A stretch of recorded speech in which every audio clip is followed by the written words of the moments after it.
আজকে তোমাদের দেখাবো কিভাবে বকমারা ফাঁদ তৈরি করবে। এই ফাঁদ তৈরি করতে তোমাদের টাকা খরচ করতে হবে না, শুধু আমার ভিডিওটা দেখো। চলো আমরা ভিডিওর প্রথমে চলে যাই। তো তোমাদের প্রথমত লাগবে সুন্দর একটা ডাল। স্ক্রিনে যে ডালটি দেখতে পাচ্ছ এরকম একটা ডাল নিবে। তারপর লাগবে 3টা কাবারি, একটা সাতির শলা, 4টা লোহা আর একটু কট সুতা হলেই হয়ে যাবে সুন্দর একটা বকমারা ফাঁদ। তোমরা শুধু আমার স্ক্রিনের দিকে খেয়াল করো। তোমাদের ডালটা যতটুকু লাগবে সেম তোমরা ততটুকু ভাবে কেটে নিবে, কিন্তু দুইয়ের মাথায় একদম সমানভাবে কেটে নিবে। তারপরে তোমরা মাপ দিয়ে সুন্দর করে 2টা কাবারি কেটে নিবে, আর এই 2টা কাবারি 2 মাথায় বাঁধ দিয়ে নিবে সমানভাবে। কাবারিগুলো বাঁধার জন্য তোমরা কট সুতা ব্যবহার করতে পারো, তো আমি কট সুতা ব্যবহার করলাম। ফাঁদের মাঝখানে যে কাবারিটা আছে সেটা যদি দেখো অনেক টাইট হয়ে গেছে, তাহলে সুন্দর করে চেঁচে নিবে, তাহলে দেখবা যে স্মুথ হয়ে গেছে। তোমাদের এটা লাগবে স্মুথ, যেন ঠুকর দেওয়ার সাথে সাথে এটা নিচে ডেবে যায়। মাঝখানের কাবারির মাছ বরাবর সুতো বেঁধে নিবে, যেন মাছটা আটকানো যায়।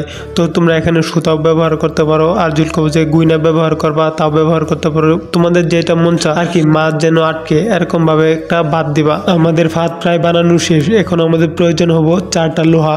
তো 4টা লোহা নিবে। আমাদের আঞ্চলিক ভাষায় এটাকে লোহা বলি, তো অনেকে এটাকে প্যারাক বলে। তো যাই হোক, প্যারাক 4 কোনায় 4টা সুন্দর করে মেরে দিবে। আমাদের পেরেক মারা শেষ, মানে আমাদের ফাঁদ মোটামুটি কমপ্লিট। তো এখন আমাদের প্রয়োজন হবে ছাতির শলা এবং কট সুতা। ফাঁদ বানানোর জন্য যে গুরুত্বপূর্ণ জিনিসটা লাগবে সেটা হচ্ছে ছাতির শলা। তো ছাতির শলাটা সুন্দর করে মাছ বরাবর তোমরা ছেদি করে নিবে। দেখবে যে তোমাদের যে ডালের পিছনে কাবারি আছে সেটার সাথে যেন একদম মিলে যায়। তো স্ক্রিনে খেয়াল করো, ঠিক এইভাবে তোমরা ছেদি করে নিবে। আমার যতটুকু প্রয়োজন এবং যেখানে ছেদি করার প্রয়োজন আমি মাপ দিয়ে সেখানে ছেদি করে নিলাম। তোমরা মাপ দিবে, মাপ দেওয়ার পরে ছেদি করবে। শলাটা চটকানোর জন্য পিছনে বেঁধে দিতে হবে। আমার স্ক্রিনের দিকে খেয়াল করো যে আমি কিভাবে বেঁধে দিতেছি, জাস্ট তোমরা এইভাবে বেঁধে নিবে। সরি গাইস, আরেকটা কথা বলতে ভুলে গেছি, সেটা হচ্ছে ছাতির হলার সামনের অংশটাতে দেখবে একটা ছিদ্র আছে, তো সেইখানে না বেঁধে তার পরবর্তী অংশটাতে বাঁধবে, যেটা থাকবে নিচের ডালের সাথে বাঁধা। নিচের ডালের সাথে তো আমরা আগে বেঁধে নিয়েছি, তো এখন আমরা উপরের অংশটাতে যেখানে ছিদ্র আছে সেখানে বাঁধবো। মানে এইখানে একটা কট সুতা দেওয়ার হচ্ছে, এইখানে বকটা আটকিবে।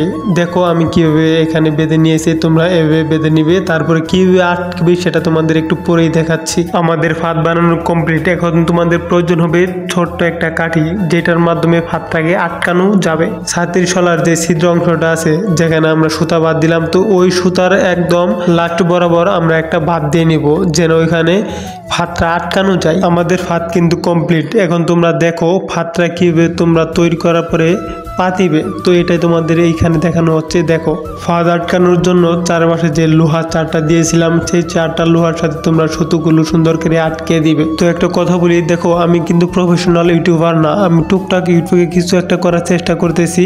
তো আমি যতটুকুই পারি, যতটুকু এডিটিং পারি ততটুকুই দিয়ে তোমাদের উপহার দেওয়ার চেষ্টা করি।